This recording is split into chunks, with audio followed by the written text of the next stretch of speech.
pushed from their homes because of war, because of famine, because of unstable governments, and because of street violence.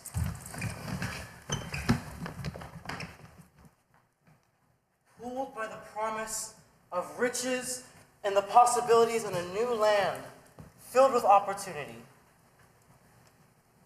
They all come from different places and are moving for different reasons, but they all share a similar story. They must run now.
The grass growing out of the old foundations, the somber yet hopeful feeling of the group, it becomes a memory. The sound of the ocean and the birds that were ever present and yet so far away, the sound of footsteps echoing across every room. Time becomes a memory. My love for perseverance The has push a place that to homes grow. made us They have a towards place to call the emptiness and at the same time the clutter of a single room becomes a memory. In contrast, space is used for each group of people. Space between is no way held by the fences. I wonder if becomes a humanity memory. and safety lived on that small island we looked at today. People all rolling over in their beds, banging breathlessly on a bolted door.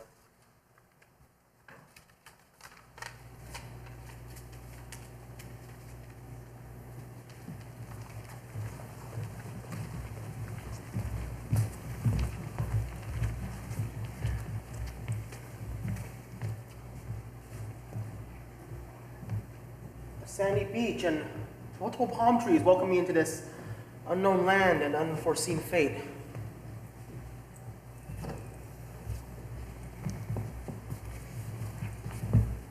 Pain, loneliness you can't explain, passed down through the generations.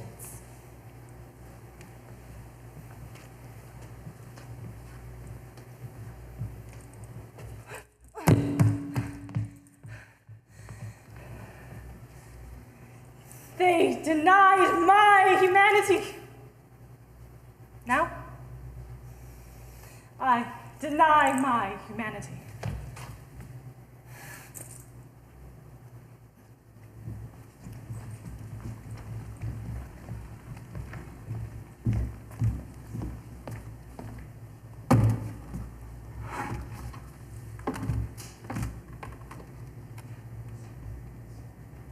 Three birds soared above, passing as they pleased, unaffected.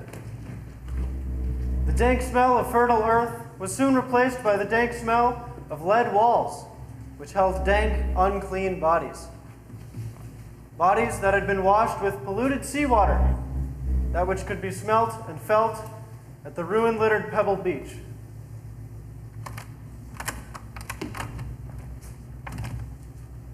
The isolated nature and waves sounded peaceful, with the occasional surge of waves at the coast.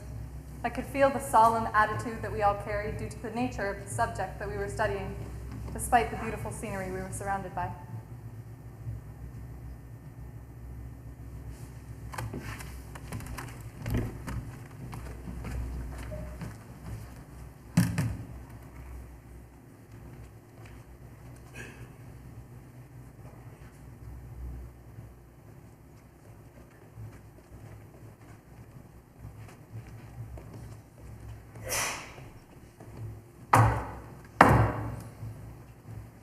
No one knows when the coyote was borne across the waters to Angel Island, carried by the currents that crossed the deepest depths of the bay, driven by instinct, fear, hunger.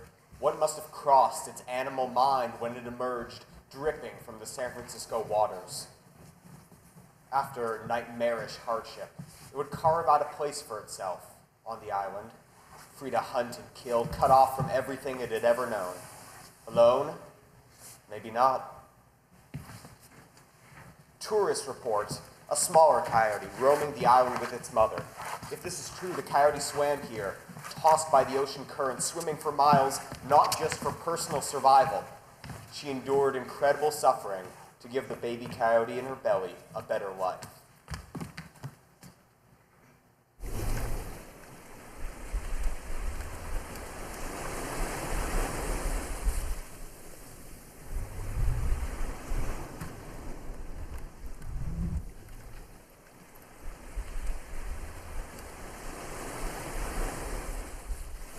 As a rule, a person is 20 before he starts making a living. Family circumstances have forced me to experience winds and dust. The heartless month and years seem bent on defeating me. It is a shame how time quickly ages one.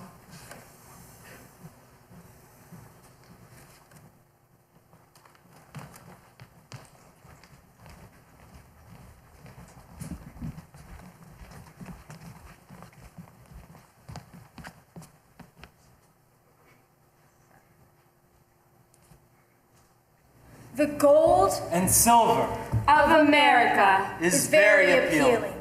jabbing and all into the thigh in the search of glory. I embarked on a journey. Not only are my 1,000 pieces of gold already depleted, But my countenance is blackened. it is surely for the sake of my family.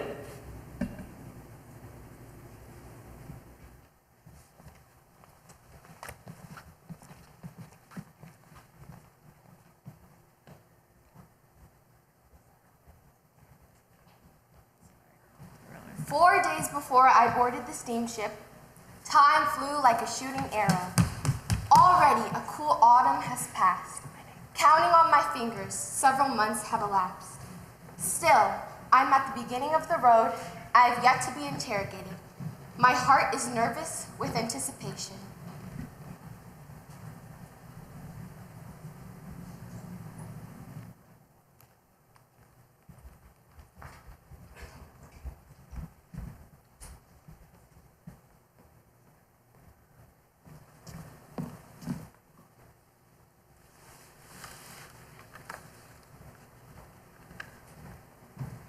Oh, hello. My name. I was told that when I try to enter the United States, I was going to be asked questions. Will you be asking me the questions? How long do you think this will take? I have someone waiting for me. My life is a prison. My life is a prison. My life is a prison. My life is a prison. My life is a prison. My life is a prison. My life is a prison. My life is a prison. My life is a prison. My life is a prison. My life is a prison. The Western-style buildings are lofty, but I do not have the luck to live in them. How was anyone supposed to know that I would not be able to? Prison. Prison. My life is a prison. My life is a prison. My life. My life is a prison. My life is a prison. In!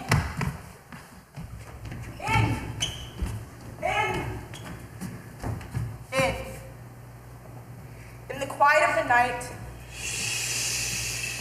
I heard faintly the whistling of the wind. The forms and shadows saddened me.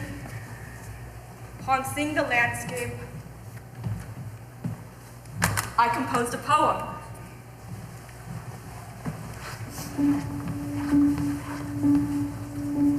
The floating clouds, the fog darken in the sky. The moon shines faintly as the insects chirp. Grief and bitterness entwined are heaven sent.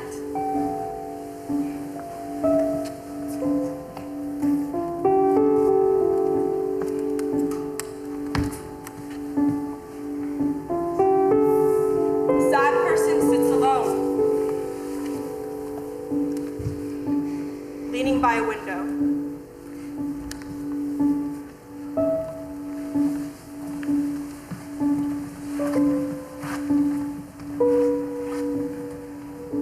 Leaving behind my Writing brush and removing my sword, I came to America. Who was to know? Two streams of tears Would flow upon arriving here.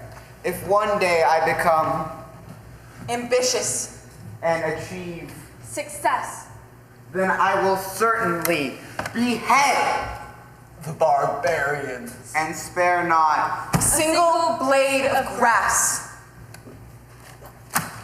I need help. I don't know where I am. I thought I was coming to the United States, but I've been here for a very long time now. I cannot contact anyone, and I don't understand anything. I have not seen my sister in so long, and my mama may think I am dead. Please, I need to tell them I am okay. I'm alive. I wish you would understand me.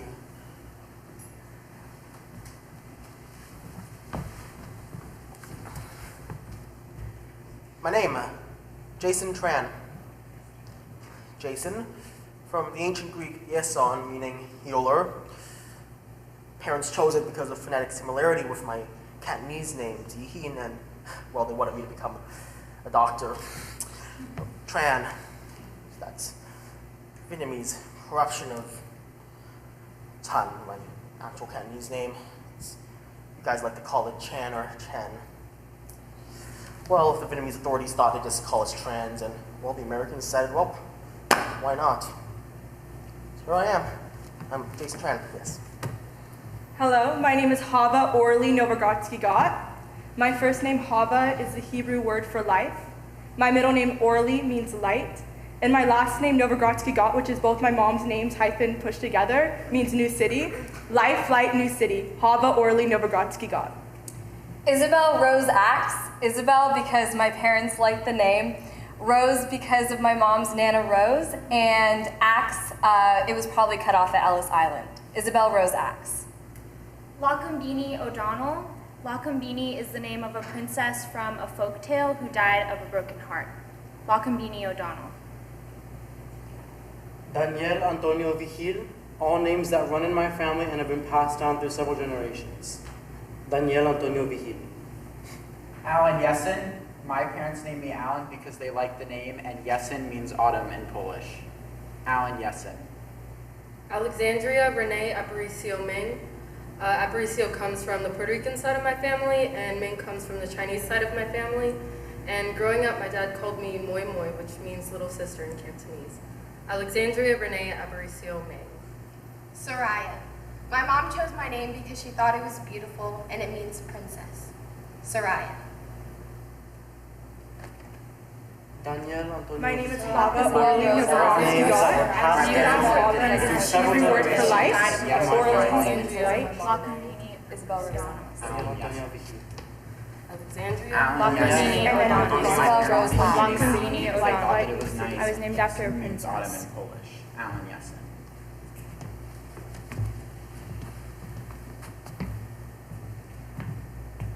My name is Jason Tran. Immigrants. My name is Jason Tran. Illegal. My name is Jason Tran. Alien. My name is Jason Tran. You're stealing our jobs. My name is Jason Tran.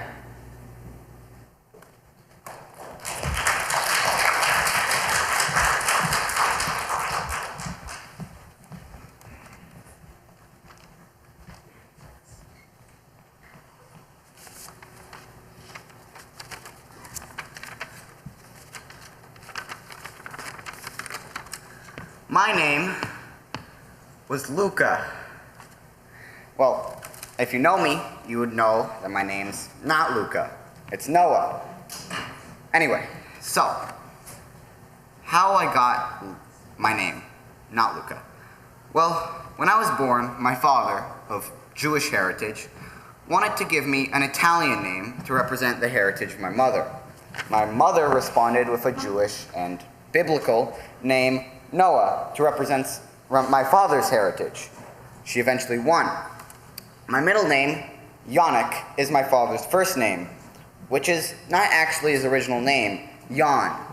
Yannick just means little Jan, but it's also common in other countries like France. My last name, Friedman, is, I guess, a localization, if you will, of the Jewish last name, Friedman. My family dropped the E in it and avoided jokes about cannibalism. As for my mother's side, her first name is Rosemary, a Latin-rooted name shortened to Rosie, and her last name is Strazzeri. I haven't been able to find much on the meaning of this name, but it dates back to at least the 13th century of Italy, having been the name of a coat of arms in Sicily. Since my grandfather dates back to Sicily, it might not be a coincidence. Speaking of my grandfather, both my grandfathers have somewhat unusual names. On the Italian side, his name is Dino, and no, not like the T-Rex, but this is a traditional Italian name meaning little sword. On the Russian side of my family, his name is Zeus. Again, not like the god. Z-U-S, my family likes dropping E's. I'm not actually sure the story behind that one, but I researched it and it looks to be the Indo-European version of Zeus, the one with the E. But beyond that, I'm not sure, since, you know what, this name stuff, it's all Greek to me.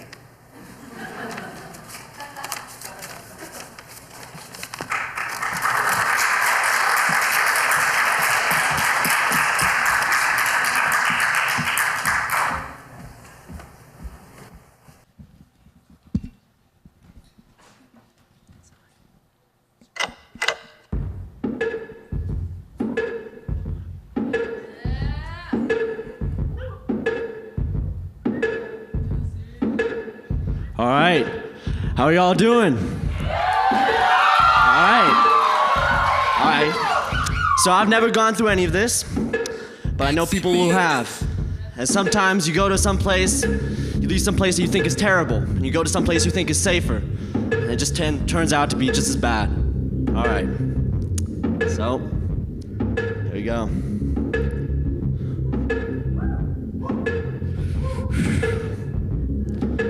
Alright, yeah. Like, wake up, bomb in the backyard, gunshots, bullet holes, light shining through like the night stars. Run off in the streets, covered with some black tar, packed car with the Jeep, driving like it's NASCAR. Yeah, I thought moving that far, 40 miles is easy, but that car has a broken neck, so now you gotta leave it. Weekend in the deep end, country still bleeding, feet deep in the pool, choking, but you're still breathing. Yeah, and there ain't no weekend, and there ain't no reason where your word is treason. Say they leave your speeches, preaching to a choir who's one and only defense is to sing to an anthem they don't even believe in. But America, well, she led us sheep and lost flock out across to where the only relief is leaving the only place that you've ever been in to chase freedom in a country you can barely speak it. It's the only way. Sneak past borders cause you're only safe if you go astray, never going straight cause the roaming ain't at their own country. You go escape and you hold your faith after 100 days, cross the Rio Grande and you lose the haze and you lose the days, so far from safe, but the only way to make this place a home. Yeah, a home. Say it with me now, a home. Yeah, one more time, a home.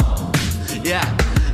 Like back to the slums, back to the crumbs. American dream is off track in the cuts. Same drugs sold that were packed with the guts of your country.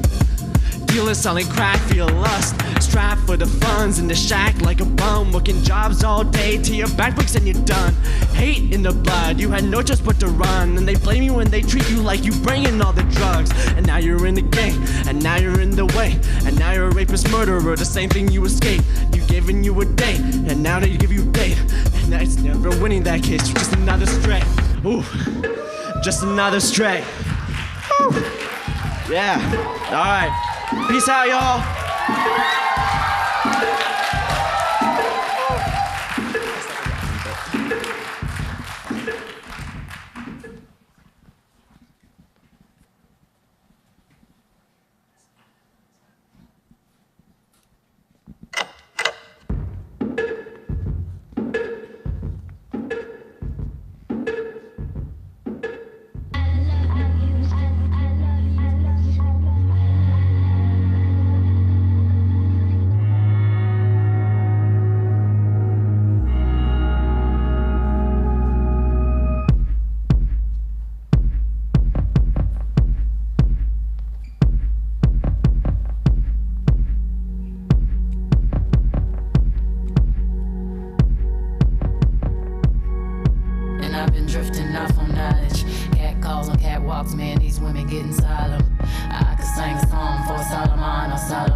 do.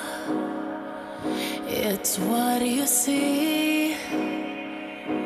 I know if I'm haunting you, you must be haunting me.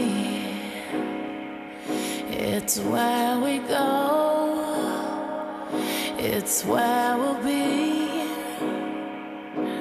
I know if I'm onto you, I'm onto you, onto you, you must be onto me.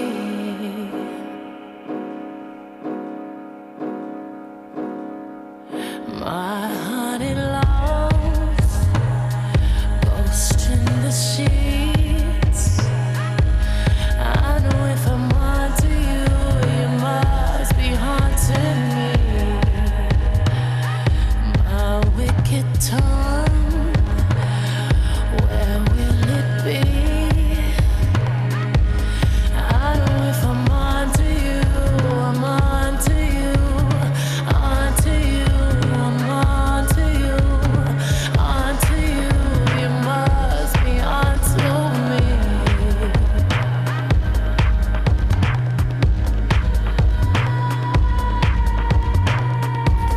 You want me? I walk down the hallway. You like it? The bedroom's my runway. Slap me. I'm picked at the doorway. Kiss, bite. My haunted lungs, ghost in the sheets. I know if I'm haunting you, you must be haunting me.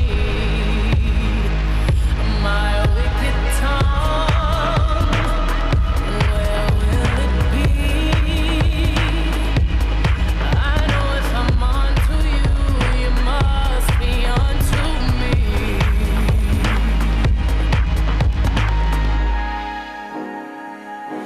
Is what we see.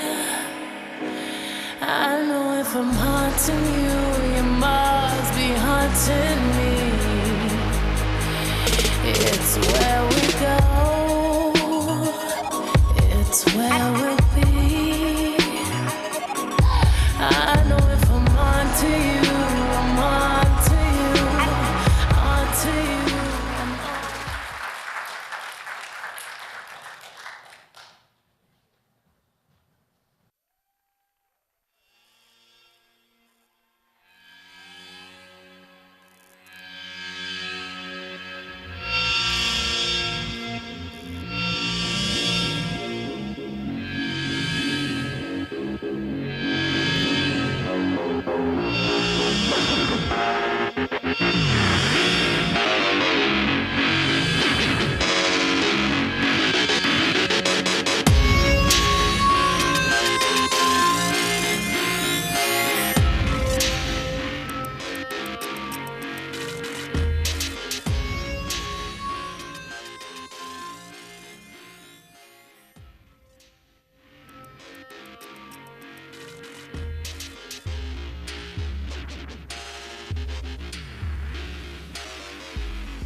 All right.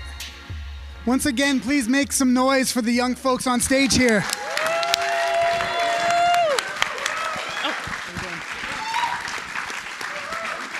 Good.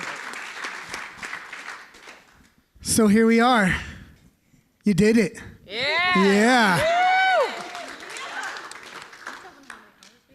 Yes, I will reiterate how many hours these young folks got to work on this project. We had 25 hours. We started on the 29th of January, and we spent about 3 hours a day together, about 10 times. The second day, we took a long trip to Angel Island, and we took a tour of the island and used that experience to kind of start this work, to try to connect the past to the present. Every day that we met, they either worked with Jessica here, who is a choreographer and a somaticist. They worked with Marie here, and Gendel in the back there. So, G, come join us. And in the past, like in the video that you saw, what happens there is that the group, which is about 30 students, gets broken up into smaller groups. This process, we worked all together, filtering through each of the modalities, which was the theater, was the dance, and then we started to really figure out the ways that the students could take their feelings and their thoughts and their connections to the past and the present and the challenge of the present moment and start to make it happen, make it come to life. And I can honestly say that there was a sense of not being able to see on the outside what it looks like from the inside. And so part of the process is about empowering young folks to trust their impulses, to see that they can take what's going on in the world and that their voice is actually incredibly important. And in fact, we need their voice. I mean, I can't speak for everyone in the room. I can only speak for my gray-bearded self, that where I'm headed needs to be fueled by their thoughts and by their creativity and their inspirations. Because if you want to know the truth, we did a pretty bad job with what we got so far, and we need to listen to them and have them flip it. Elizabeth, this is Elizabeth. Sorry, you've blended in so beautifully with all the students. Let's start, like, what was that experience like being on stage after all of that experience exploring the world in the classroom, and now you did it on stage in front of an audience? Let me know and I'll pass you, or yeah, you can pass the mic. Mic if you need it. I think it's on.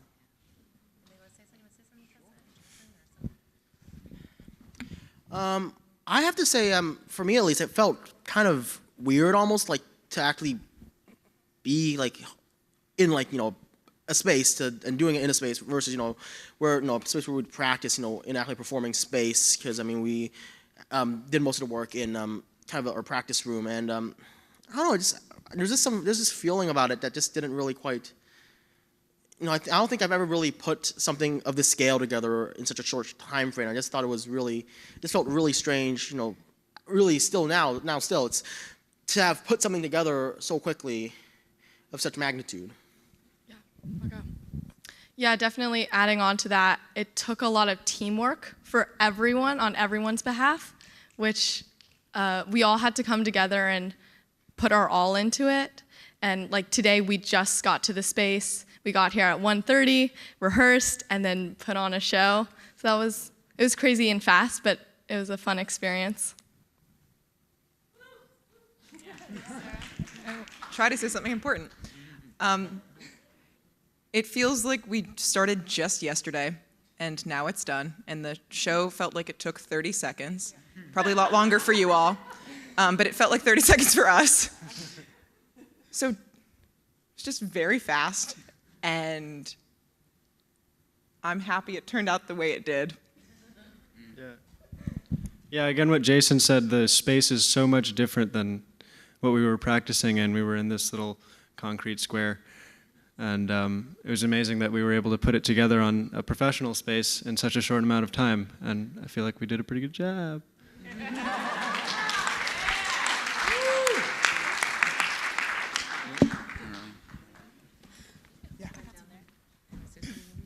Okay, so personally, while I love the craft of theater, I have a very hard time trusting my instincts because theater is a very intuitive art form, and this piece of craft, anti, we will not be silent, kind of challenged me to rely on my impulses, which will definitely prepare me for, stuff I want to work on in the future. So I just wanted to say one small thing about for those of you who don't know our spaces, we pretty much never perform on our main stage in the theater department. We perform in a 130-seat thrust, deep thrust. And so a proscenium stage like this is a very, very different environment for them to perform in. Give them the thrust and, they're masters at it. And in this space, which is really exciting, and with the great tech support in the, this space is beautiful. And we have microphones and all of these things that, a public school doesn't have. But is really different. And then to be like, on a professional scale, which I'm a professional actor, as the head of the theater department, I've been working for 25 years in the business, and that this is really familiar to me, right? This is very easy to be like, oh, we're gonna do a show tonight, okay, let's put it together, pay attention and get in and just do it, right? So in doing this, hopefully they can understand a little bit more of what a professional process might be, where you rehearse in a room and then you don't see that space until a few days before you put up the show. Here, it's the day of. So that's a really exciting for me to show that piece of what professional theater looks like, but also a little terrifying, to when you haven't done it before, right? So I'm very proud of what people, chose. And one of my favorite things is the space where when people really brought themselves to the work, their personal stories and things just really excited me, and I could see, I felt like I could hear out there that really excited everybody else as well. Mm-hmm.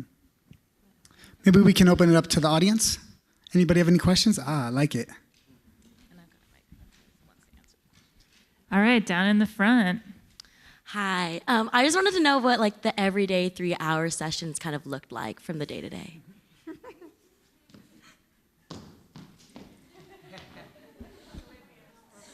Hello, audience member in the front. To answer your question, every day really depended. We had lots of different workshops led by the different artists where we combined a bunch of writing together, and then basically the artists talked about which pieces they felt best showcased the overall point of the show, and then we kind of had a script put together, but it was very loose and self-driven. Anybody else want to add? Yeah, go ahead. It was just definitely very experimental. We did a lot of different things and chose the best ones of them. We created the poems that you guys saw, which were the little groups of about 5 that were dispersed throughout the piece. We created those in rotations. So all 30 of us, we broke into different groups, and we were given different scenarios. What was one? It was escape from something and put it on stage. And we bounced between so many different ideas, and we learned how to listen to each other a lot more than we did coming into this process. And it was definitely a lot of very close personal work, and in a way that I've never seen a lot of my ensemble members think and present their ideas. So it was very beautiful.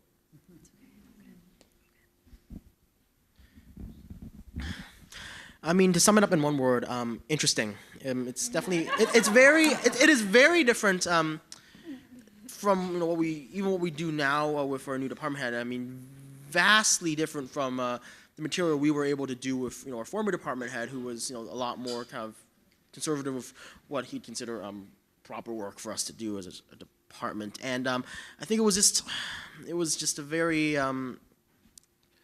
as experience, it really changed my thoughts about the way theater worked. Yes. Yeah, I mean, it's really, the way we like to look at it is it's really experiential education. And it's not only about the experience that you go through and the things that you learn as you walk on that path, but it's also about going through an experience that is completely different than any sort of play that you've ever done before. Because a play, what happens is someone takes 3 years and develops a set of text for you. And then your job as the artist, the actor in this case, is to interpret that text and to fit that character and to tell that story track by track. But this is different Because we live in a world where we tell young people that they don't matter, that they have nothing interesting to say, that they should be seen and not heard, and all of these things. But the truth is that the power of their voices comes from that personal expression. If it doesn't mean anything to them, then it doesn't mean anything to us. And when we're trying to use that in an educational experience, in an educational setting, and folks are used to getting a script, it's all about a whole new vocabulary and a whole new way of working. And I love that you said trust, because trust is at the core of this. And that, I think, was one of our big challenges throughout the process, is how can we build trust in like a lightning flash amount of time? I thought there was another question out there. Do you have one more comment that you wanted to share? Give her the mic. She can project. It's a theater department. I think another challenge with this was that we were like, suddenly we're doing this project and it was like, be creative, go in a room for 3 hours and be creative and see what comes to you and use the ideas that you've been, thinking about and put it into art. And it was difficult because it was like part of school. So it was important to do like what Dan said, like to find a personal connection. Because if you didn't, then then you wouldn't really feel connected or driven to do the piece. So I think that was part of it, yeah. Okay, question in the second row. So Alan, my name is Emily, named after my grandfather Emil, who was killed in the Holocaust, and Scott from my father being told that he needed to have an American name, and so he opened the Manhattan phone book, and Scott was a lot of pages, so not the member in the front. So you all were amazing, and my question to you is, now that you have found your voice, if indeed you have, what are you hoping to do with it? And what would you encourage those who have not found their voice to do? Nice. Great question.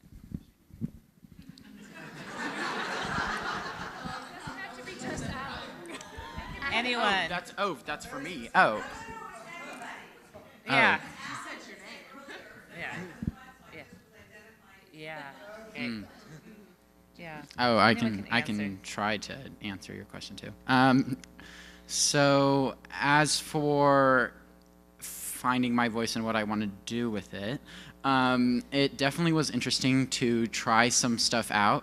I don't know if I fully found my voice in just this one project alone, but definitely has exposed me to some new perspectives, and I would like to pursue that further in writing that we do in theater or writing that I do outside in my life. Tessa, you Yeah, I don't know if any of us have, at all in the world, have completely found their voice, but I'm definitely on the right track, I'd say. And as for how to start finding your voice, I would say expose yourself to the arts. I think the arts is a really great platform for it, whether it be theater or visual or anything. Just get yourself into some kind of program, and if you don't know what kind of art it is, just try different things and see what works for you. It works differently for everyone. So. Sure. So I think in terms of finding our voices, it's really interesting the age group that we did this project with. So half of us are juniors and half of us are seniors. And as a senior myself, I'm really looking forward to getting into college and actually further finding my voice, through some more independence. And I think that goes for a lot of us who are ready to graduate. And I think this was just a little, because we weren't presented with a formal script and told this is what you're going to do on stage, and we're really given a lot of freedom and independence. I think this was just a little bit of like a taster for what we're going to get for hopefully the rest of our lives. I would say definitely to find your voice is spend a lot of time with people with very loud voices. You find that a lot in the theater department. And through that, I think many of us have come from not really having much to say or not wanting to say what they have to say, and either solidifying that within themselves or saying it to those around them.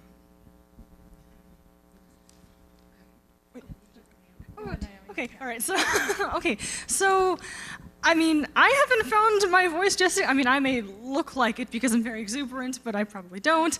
But what I would do in assisting others find their voice is, okay, so what I want to do is when I go to college, I'm planning on majoring in theater, and I want to teach theater as a form of education for students who could also use theater to find their voice. Personally, I started doing theater way back in elementary school. Theater chose me. I realized that it was a form of therapy for me, and it felt liberating. I used to be really shy and quiet, and I got stomped on pretty frequently, not literally, but yeah. So it just felt liberating to do theater, and I wanted other young people to have that similar feeling of freedom. So once I start teaching theater to young people, I really want them to find that freedom and find that voice. Oh, it's really good. Yeah, I also don't think I've fully found my own voice, and it'll take a journey, but I think this has definitely started me on the right path. And I think the key to encouraging others to find their own voice is to be surround yourself with people who are open, accepting, and supportive of you, and where you feel like you're in a safe space until you have, found a bit of your voice so you can share in a place that maybe you're not comfortable in. And I think just putting yourself, getting out of your comfort zone also helps. All right, we have time for 2 more questions. Second to last question is here. Hello, everyone. You guys were amazing. I heard that you did a field trip to Angel Island to immerse yourself. And so my question is, would anyone like to speak about that experience? Were you given any instructions going in? Did you just walk in cold? Did you find connection there? Sure. So yeah, we took a day trip to Angel Island. And I think what really stuck out the most for me was that it was a beautiful day. We expected that it was going to be pouring. So everyone had their rain gear, their rain boots. We were all prepared, and it was just sunshine. And it was just the most beautiful day you can get in the Bay Area. And that really was a contrast with the tour that we took. So we took a guided tour around the facilities and within the buildings. And it was heavy, and it just stood in such a stark contrast to the freedom of the sunshine and the air and the waves outside. So I think that inspired a lot of us. Yeah, definitely. That was a very kind of unusual day in the sense that how the weather was really just magnificent. Really, it was very much a contrast from the day before and really the day after too. It was just that one kind of outlier day that had amazing weather. I classify myself as a pretty avid history geek. And I really liked the tour for kind of really the raw factual knowledge I got from it. Also, how I can connect the events that were happening on that the small island compared to the scale of the country to wider nationwide events that were happening from really the inception of this concept of excluding people of this concept of excluding certain people from a place. It's been around for millennia. It's still around today, and it's as strong as ever. But just to see this really specific occurrence of this really wider overarching theme in the history of us as a species, I really found that very profound and deeply interesting. So in Angel Island, in the center where they kept all of the incoming immigrants, on the walls, they're just covered in poetry. And the tour guide told us that there were 6 to 8 layers of putty and paint covering people's artwork that they had carved and scratched and clawed into these walls. And to me, and I think everybody else, I was deeply struck by this. And I remember just going over to one of the windowsills, and the windowsills didn't have as much paint on them, so you could see more of the engraving, and the wood was a lot softer, so it was just a lot easier to see what was written. And I was just like hit by this wave of very cold energy. And it was, I think, probably definitely the saddest I've ever felt in one moment. And it was definitely an experience I wouldn't have traded for the world. And it was nice to go with all of these people who definitely are a family, and we know each other pretty well, and we've gotten to know each other more over this whole process. So it kind of eased the pain a little bit of dealing with that and figuring out how to deal with that. One last final question. I have an announcement. I'll just say that. So thank you all so much for being here. My name is Becky Robinson-Leviton. I'm the stage manager here at the JCCSF. Thank you to all of our lovely students and teachers for putting on an incredible performance.